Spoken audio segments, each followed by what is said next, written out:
तो छठवें, 8वें और 12वें भाव के द्वारा हम अपने जीवन के मुश्किल समय को देख सकते हैं।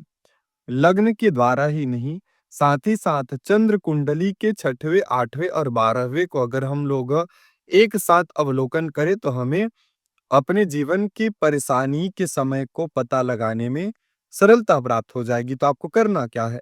अपने लग्न के छठवें, 8वें, 12वें भाव को देखना है और चंद्र कुंडली के छठवें, 8वें, 12वें भाव को देखना है। और इन दोनों कुंडलियों के इन भाव में जो-जो ग्रह हैं, उन ग्रहों को हमें देख लेना है।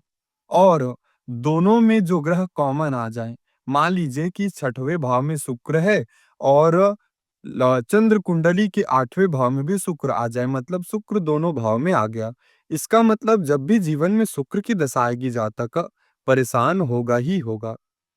अब अगर छठवें दूसरा सूत्र, छठवें, 8वें, 12वें में मान लीजिए कोई ग्रह कॉमन ना भी आए या फिर आ भी जाए, तो हमें छठवें, 8वें, 12वें के स्वामी को देखना है कि कौन-कौन से ग्रह इस भाव के स्वामी बने हैं। और जो 2 भाव के स्वामी बन जाएँ या 2 ग्रह ऐसे हो जाएँ जो कि उनके स्वामी बन जाए, तो उस ग्रह की दशा में भी जातक को कष्ट होता है।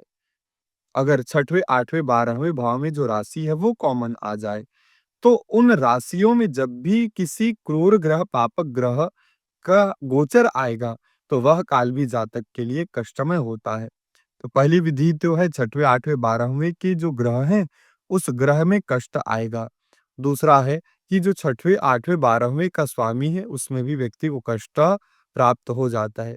तीसरा, छठवें, 8वें, 12वें में जो राशियाँ आ रही है, उन राशि में जब-जब कोई ग्रह गोचर करेगा जो उस कुंडली के अनुसार अशुभ प्रभाव दे रहे हैं, तो जातक को विशेष कष्ट प्राप्त ज़रूर होता है।